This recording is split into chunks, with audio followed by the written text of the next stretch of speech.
శ్రీమాత్రే నమ. జయ గురు దత్తాత్రేయ నమ. ఈ వీడియోలో మనం తులారాశి వారికి జనవరి 25 నుంచి 31 మధ్యలో జరగబోయే వార ఫలాలు పరిశీలిద్దాం. ఈ తులారాశి వారికి ఈ వారంలో ఒక అద్భుత విజయం రావడం జరుగుతుంది.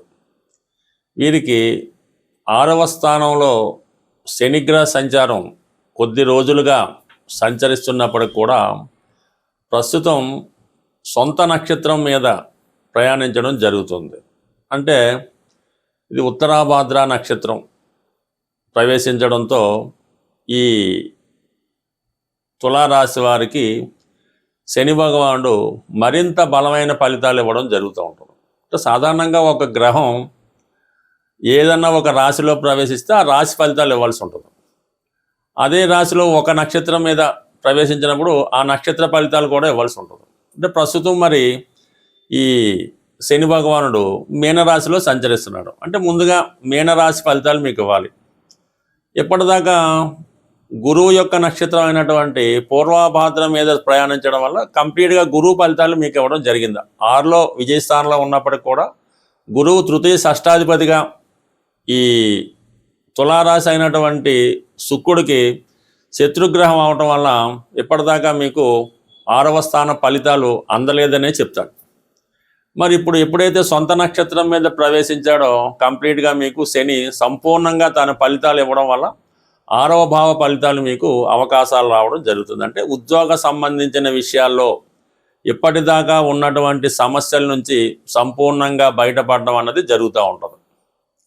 దాంతోపాటుగా మీకు ఏదో ఒక పదవి, అంటే మీరు రాజకీయ రంగంలో ఉన్నా, సినిమా రంగంలో ఉన్నా, సాఫ్ట్వేరు, అంటే సాధారణంగా వీళ్ళు ఒక సెలబ్రిటీ రంగంలో ఉంటారు. అంటే వీళ్ళని ప్రజలందరూ గమనిస్తూ ఉంటారు. మీరు ఏ ఉద్యోగం చేయనివ్వండి, మీరు ఎక్కడ ఉన్నవ్వండి, అక్కడికి ఇంట్లో రెస్ట్ తీసుకున్నా ఫలానా వ్యక్తి అంటే మీరు ఏం చేస్తున్నారని మీ చుట్టుపక్కల వారు అబ్జర్వ్ చేస్తూ ఉంటారు.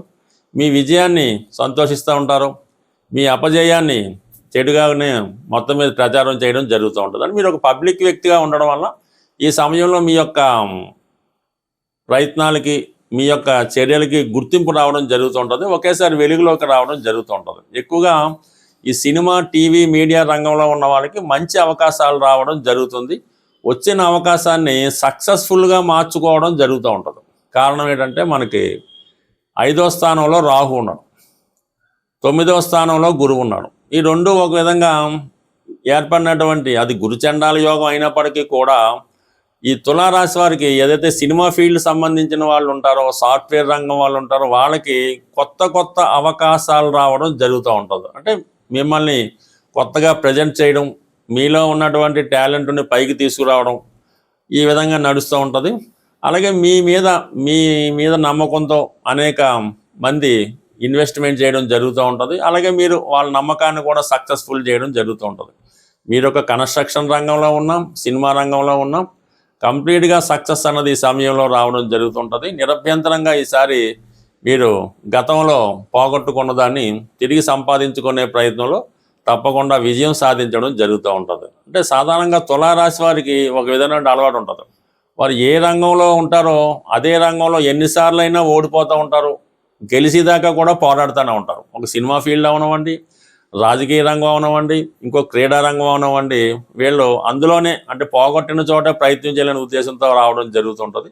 ఇది కూడా గమనించి ఒకసారి 1-2 సార్లు ప్రయత్నం చేయని తర్వాత మనకు అనుకూలంగా లేనప్పుడు పక్కకు రావడం మంచిది తప్ప అందులోనే మొత్తం పోగొట్టుకోవడం అన్నది అంత మంచిది కాదు. బట్ ఏదైనా ఇవన్నీ బాగున్నప్పటికీ కూడా చతుర్థ స్థానంలో సంచరిస్తున్నటువంటి 4 గ్రహాలు గృహ సంబంధించిన విషయాల్లో చాలా ఇబ్బంది పెట్టే ప్రయత్నాలు జరుగుతూ ఉంటాయి. కంప్లీట్గా మీరు ఈ సమయంలో ఇంట్లో కన్నా బయట ఎక్కువ గడపాలనే ప్రయత్నం జరుగుతుంటుంది. ఇదే సమయంలో మీరు ఏదైనా ఒక స్థిరాస్తి కానీ, విలువైన ఎసెట్ కానీ, వాహనం కానీ అమ్మాలనే మీ ప్రయత్నం 100% నెరవేరే అవకాశం ఉంది. అట్ ది సేమ్ టైం పాతది దానిలో కొత్తది కూడా కొని మళ్ళీ మీ యొక్క ఉనికిని చాలా వరకు చాటే అవకాశం ఉంటుంది.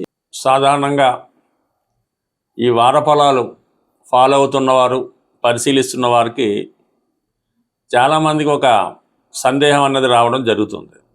మీరు చెప్పినవన్నీ నిజంగా జరుగుతాయా, లేదా కాలక్షేపాన్ని చెప్తున్నారా, మీకు నిజంగా పాండిత్యం ఉందా, ఇలాంటి అనేక సందేహాలు ఈ ప్రేక్షకులకి రావడం జరుగుతుంది. ఏదైనా గ్రహాల స్థితి ఆధారంగా ఈ ఫలితాలు చెప్పడం జరుగుతుంటుంది. అయితే అవకాశం ఉందా లేదా అన్నది వారు పుట్టినప్పుడు ఉన్నటువంటి జన్మ జాతకం బట్టి ఉండడం జరుగుతూ ఉంటుంది. వారు పుట్టినప్పుడు ఉన్నటువంటి గ్రహస్థితిలో కొన్ని లిఖించబడి ఉంటాయి. వివాహం ఏ విధంగా ఉంటుంది, పెళ్ళి ఏ విధంగా జరుగుతుంది, ఉద్యోగం, సంపాదన, అతని స్థితిగతులు ఇవన్నీ కూడా అతని జన్మజాతకం బట్టి ఆధారపడి ఉంటాయి. అవి మరి ఎప్పుడు జరుగుతాయి అన్నప్పుడు, అంటే ఒక జాతకం పుట్టినప్పుడు పెళ్ళి ఉంటుంది. అంటే పెళ్ళి ఎప్పుడు జరుగుద్ది అని తెలుసుకోవాలంటే జాతకుడు పుట్టినప్పుడు ఉన్నటువంటి దశలు, ఏ దశలు జరుగుతుంటాయి కదా, రవి దశ, చంద్రుడు, కుజుడు, రాహు నడుస్తుంటాయి. ఈ దశలు వచ్చినప్పుడు ఆ దశ ఒక గురుదశ వచ్చింది అనుకోండి, 16 సంవత్సరాలు నడుస్తుంటుంది. ఈ 16 సంవత్సరాలు ఎప్పుడు అవుతుంది అంటే దానికి మళ్ళీ అంతర్దశ ఉంటుంది. ఆ అంతర్దశ మళ్ళీ 2 సంవత్సరాలు 3 సంవత్సరాలు ఉంటుంది. ఈ 3 సంవత్సరాలు ఎప్పుడు జరుగుతున్నప్పుడు అప్పుడు ఈ గోచారం అన్నది మనకి రావడం జరుగుతూ ఉంటుంది అన్నమాట. ఈ గురువు సప్తమ స్థానంలోకి వచ్చినప్పుడు పెళ్ళి అవుతుంది, పంచమంలోకి వచ్చినప్పుడు సంతానం కలుగుతారు. ఇప్పుడు దశ అంతర్దశ సహకరిస్తే ఈ గోచారం కూడా సహకరిస్తూ ఉంటుంది.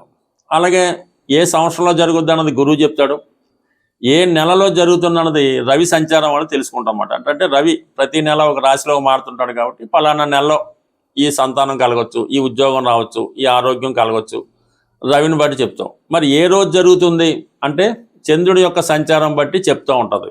ఏ సంచారం, చంద్రుడు ప్రతి 2.5 రోజులకి మారుతూ ఉంటాడు. ఏ రాశిలోకి వచ్చినప్పుడు, ఏ నక్షత్రం మీద సంచరించినప్పుడు ఈ సంఘటన జరగవచ్చు, పెళ్ళి ఎప్పుడు జరగవచ్చు, డెలివరీ ఎప్పుడు జరగవచ్చు, ఇవన్నీ ఈ చంద్రుడి యొక్క సంచారం బట్టి ఆ రోజు నిర్ణయిస్తాం. మరి రోజు నిర్ణయిస్తే సరిపోయిందా, ఏ సమయంలో జరుగుతుంది అన్నది లగ్నాన్ని బట్టి చెప్తాం అన్నమాట. ప్రతి 2 గంటలకి లగ్నం మారుతూ ఉంటుంది. ఏ లగ్నంలో జరగవచ్చు, లేదంటే ప్రతి గంటకి ఒక హోర మారుతూ ఉంటుంది. రవి హోరలోనా, శని హోరలోనా, గురు హోరలోనా, ఏ హోరలో జరగవచ్చు. ఇవన్నీ కూడా హోరను బట్టి లగ్నాన్ని బట్టి చెప్పడం జరుగుతుంటుంది. అంటే ఇంచుమించుగా ఒక శుక్రదశ 20 సంవత్సరాలు ఉంటుంది. దాంట్లో రవి అంతర్దశ అన్నది 1 సంవత్సరం ఉంటుంది. దాంట్లో గురువు, ఈ శని ఇవన్నీ సూక్ష్మంగా వస్తూ చివరికి ఏ సమయంలో కూడా జరుగుద్ది అన్నది జాతకుడి యొక్క జన్మ వివరాలు కరెక్ట్గా ఉంటే తెలుసుకోవచ్చు. అయితే గోచారం అన్నది ఈ విధంగా సపోర్ట్ చేస్తుంది తప్ప జాతకుడికి ఆ విషయం లేదు. ఆ సంతాన యోగం అన్నది లేనే లేదు. 5వ స్థానంలో గురువు వస్తే ఏంటి, శని వస్తే ఏంటి, ఎవరు వస్తే ఏమిస్తారో జాతక చక్రంలో లేనిది.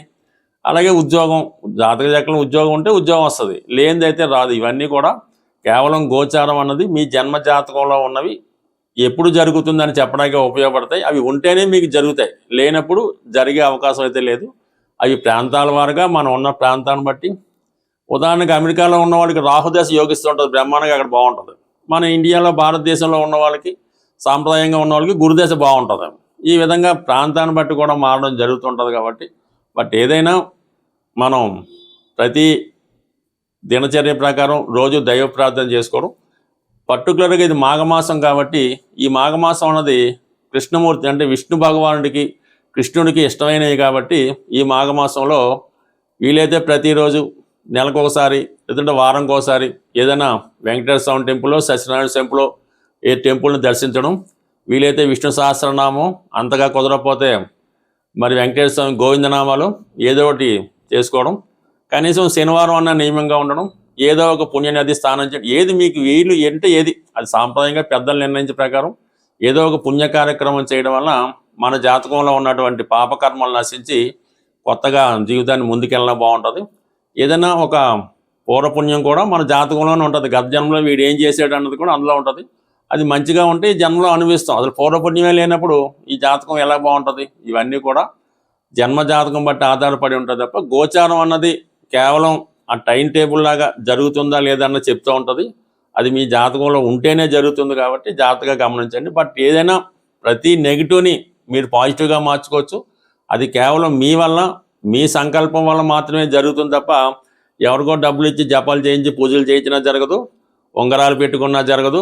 ఏం చేసినా కూడా మీ యొక్క వ్యక్తిగత ప్రయత్నం, కఠోరమైనటువంటి దీక్ష, శాస్త్రాల మీద అపారమైన నమ్మకం ఉన్నప్పుడు మాత్రమే మీరు ఎంత చెడు కర్మ మీ జాతకంలో ఉన్న దాన్ని మంచిగా మార్చుకోవచ్చు. ఈవెన్ ఆయుష్ కూడా మీరు మీ చర్యల ద్వారా పెంచుకోవచ్చు, అలాగే మీ చర్యల ద్వారా తగ్గించుకోవచ్చు. ఏదైనా అది మీ చేతుల్లోనే ఉంటుంది తప్ప మీ జీవితాన్ని ఎవడు కూడా మీరు ఎంత ధనం పోసినా కూడా మార్చలేరు. కేవలం దైవ బలంతో మాత్రమే మార్చుకోవడానికి అవకాశం ఉంటుంది.